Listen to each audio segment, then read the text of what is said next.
So I'm now in Dukuh Atas station. It's a pretty strategic place and lots of people going around here with a lot of, jajanan. I really like the lighting here and how you can capture everything. This is like the center of whatever's going on around me. See? Look at that! Look at that! Jajanan. Lots of them.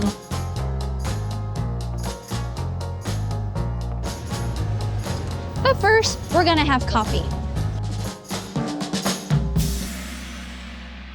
Today is going to be sort of like a different kind of video because today I am going to teach Abigail.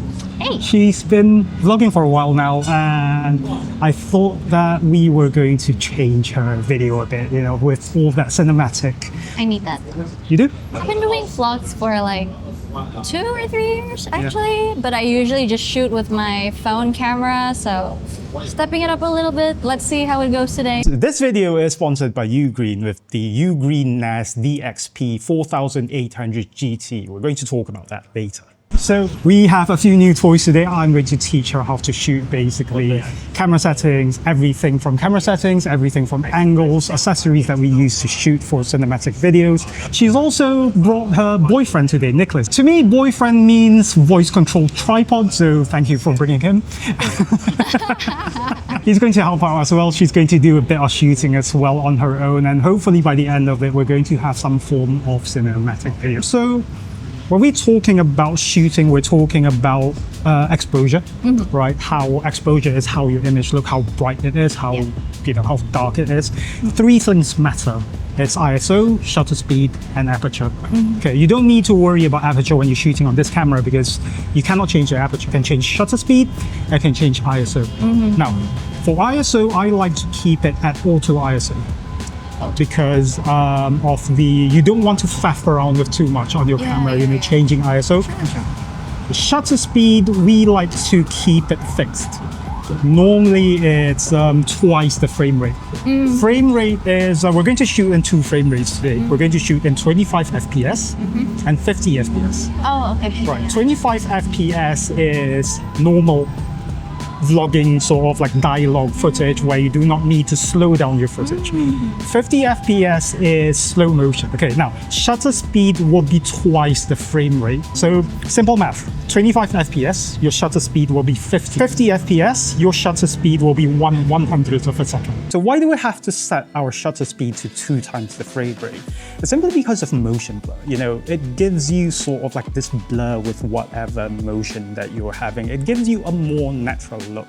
I now have my shutter speed set to 1/160th of a second, and as you can see, the motion blur is not very natural, it's quite ugly. So yeah, if you want maximum cinematic footage, you really want to set your shutter speed to 2 times the frame rate. I've set everything on this camera to a custom button, so you do not need to worry about it. The other thing that we need to talk about is this thing here, is this accessory here. This is called an ND filter.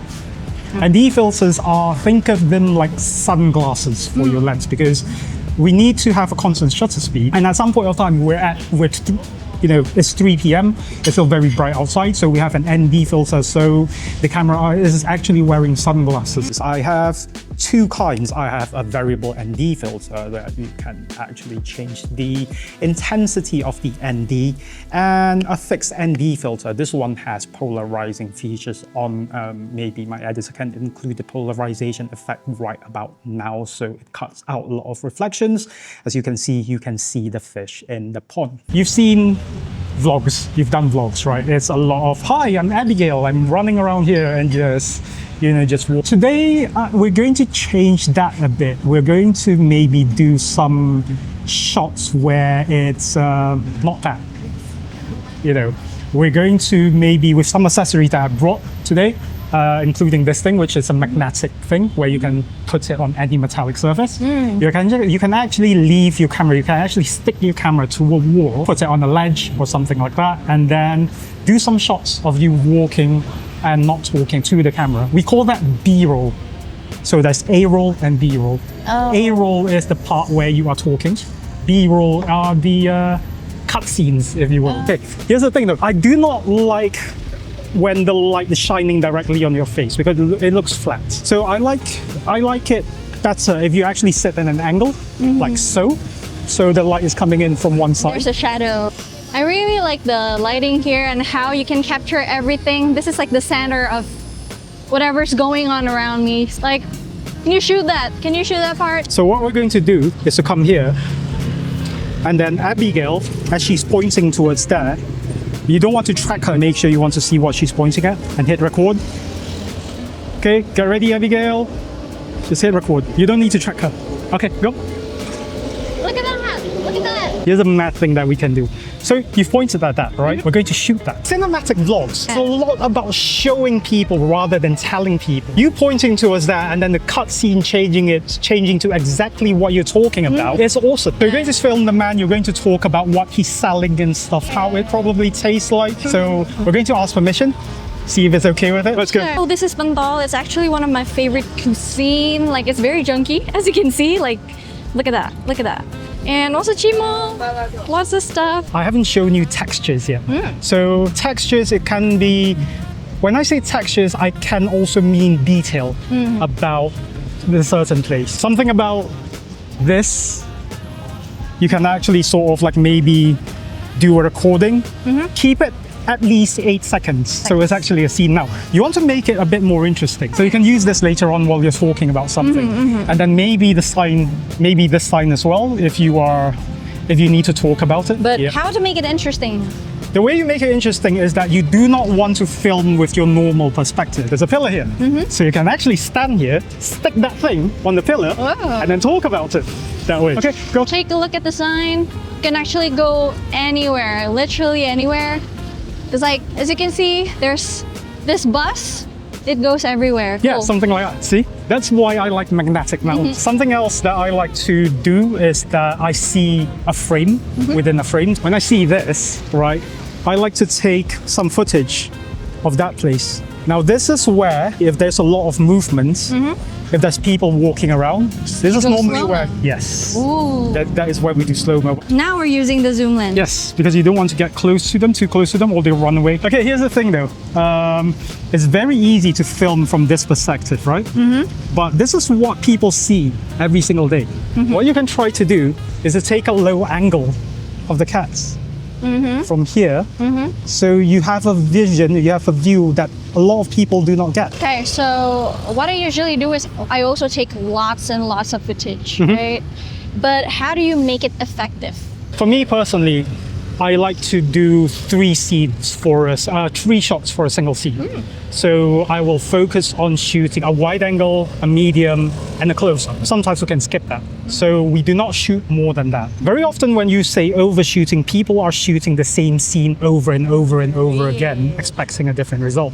You need to identify when it's good. And speaking of overshooting and storage, you know, with us shooting 4K 25 and sometimes 50p, and whatever my videographer has gotten, all of that data has to land somewhere. And like everyone else, I have quite a few SSDs which I need to plug in with multiple ports on my machines. And I also have a Google Drive account which I'm paying every month for. But Ugreen recently sent me a solution. I'm absolutely in love with it. It's the Ugreen NAS DXP 4800 GT. It works like a cloud but stores all your data locally, safely in your own hard drives, and the cost is more efficient in the long run, and the data is definitely safer.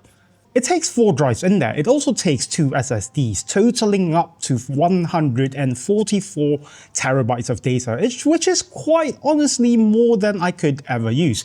And you don't need any tools to install the main drives, and setup is a breeze with the guided software.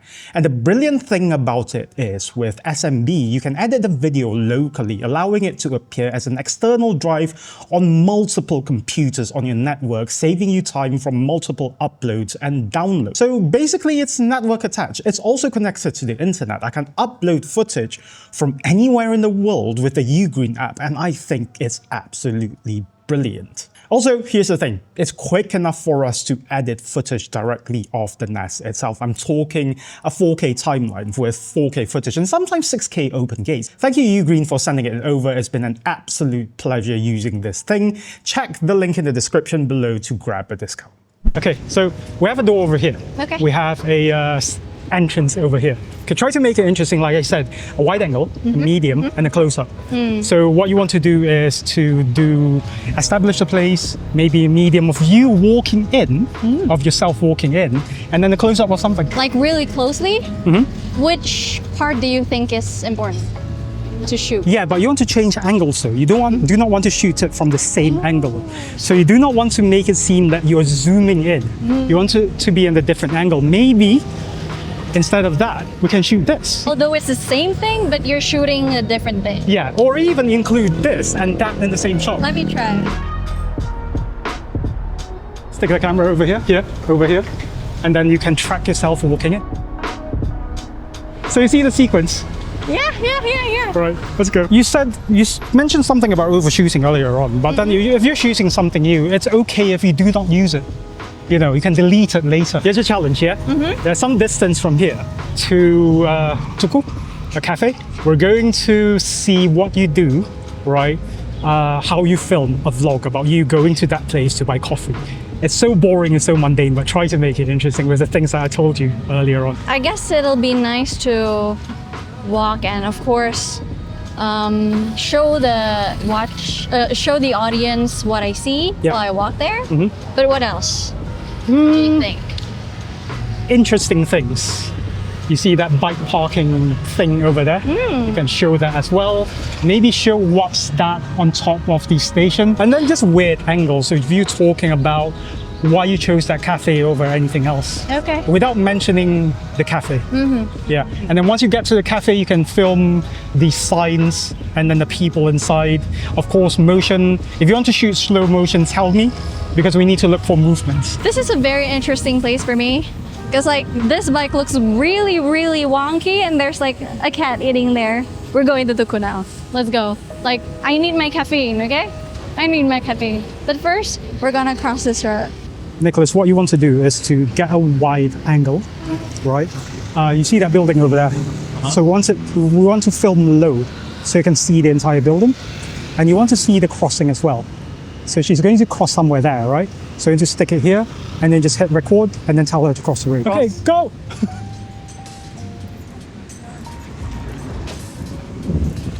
You see? Okay, cool. Done. That's Yeah, that's pretty cool, isn't it? Yeah. If you're slightly angry at her, you can get her to cross the road multiple times for no reason.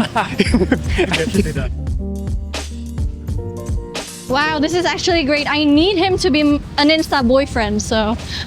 That's cool. Actually, because I mentioned wonky, what do you think can we do with the bike? I was thinking of shooting it like to show that it's going It's up. awesome. Why did you do that? It's awesome. You're learning. Do you think it's good? It's cool. cool. So I'm going to emphasize on how wonky this bike is Yep. by shooting it like this. One of the best things of a vlog is that you can leave the camera on the floor and then from here, you don't need to track anything. Just make sure you're recording and then just walk past. Ooh. See? Right? Cool. Movement. Okay, Right, let's go. Continue. Filming in public is, a lot of people think it's very scary. But I think Indonesians, they are very nice people. Sometimes, if you do not have a malicious intent, if you don't mean anything bad, most of the time people allow you to film them, which is honestly quite amazing. So you want to double tap on the sign, on the shop sign. Now what you want to do, let me show you. Double click on the sign. What you want to do is this. Keep tracking the sign, record, and then walk past the sign. Oh. See? Whoa. I see. Oh, that's cool. Yeah, so it's a panning thing. And then you also use the plant as the foreground. So you have something, an object in front, track the thing, right? And do the same thing. Sort of like a left to right motion. See, as you reveal it, the background, the building background will be moving. Yeah, that's it. Oh, yeah, that makes a difference. Yeah. So what you want to do is to switch modes. It's going to be 4K 50. Yeah. I've already set this to 1/100th of a second. Okay. So all you have to do is film. Okay. So now all you have to do is to wait for motion and then hit record. Okay. Get a good composition of this place. We want to move over there. There's going to be a lot more people exiting the station. True. Is it automatically slow-mo? It's not automatic, we have to edit it. This is a very interesting place for me. Because like this bike looks really, really wonky and there's like a cat eating there. We're going to Dukuh now. Let's go. But first, we're gonna cross this road.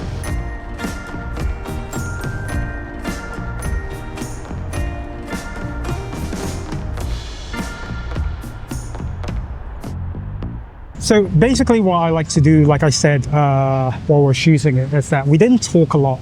You didn't talk a lot anyway while shooting the scenes, and then you can do voiceovers and whatever have you in after that, after the fact. You also need to consider music selection as well, right? And then I'll talk about sound effects later on. Maybe footsteps walking, maybe, you know, some boom. Again, it's all showing people and not telling as much. True. What do you think though? Yeah, it's crazy that in the span of an hour, I get a lot of things. And although it seems very straightforward, usually vlog, you want to show things, you want to show what's there, but you give me lots and lots of other perspectives from like an OG videographer. So yeah, I'm impressed actually because I didn't think that I would get these perspectives. Right. I thought we're just gonna do like vlogs, but actually more than that. So one thing on a lot of people's minds is that how do you feel shooting on a camera compared to a phone? Well, of course, it's much more professional. Like it feels different. Yeah. And you can actually point at something. The camera allows you to get that kind of focus, you know. Yeah. While in like phone camera, you don't get it. But the thing about phones is that the convenience of directly editing it on your phone and then uploading it directly. Do you feel that it's less of course it's less convenient. It is less convenient, but I guess it's worth it. Because I saw the footage, I feel the difference between what I usually do with my phone and this. I think it's a big jump for the quality. You having tried this camera now, and in action, can you sort of like tell the difference? Oh, lots of difference actually. First, with action camera, it just goes static. They can't detect your face, or so. Yeah, the tracking is really nice. Yeah, the tracking is really nice though. So like, I go places alone usually, and that's really helpful. I guess if I can turn back time, maybe I'll consider the Osmo more than the action actually. I'll get back to the studio, give me a few days, and we'll show you what it's about. Everything you saw earlier was shot by someone who has never touched this camera before, which is a testament to how easy this camera is to use and shoot. It has a small learning curve. I really do believe that this camera removes a lot of friction, you know, especially with two lenses involved. We can shoot B-roll, we can shoot details with the 60mm lens, giving you a different perspective. A few things you need to pay attention to are your shutter settings. As you can see, vlogging doesn't have to be just you holding a camera, walking around, just talking directly to the camera. You can show a lot of context, you can put a lot of creative angles into your footage as well, making your vlog a lot more interesting. It is a lot more work compared to just straight out talking to the camera, but I promise you it's worth it. It will keep your viewers more engaged, it will keep your viewers interested for longer in your video. And we know that with YouTube coming out with the 8,000 watch hour thing, watch hours are important. Thank you, Abigail, for putting up with me. Thank you, Nicholas, for, you know, enduring a day of me having a go at him. Anyway, right, her socials are linked in the description below. See you in the next one.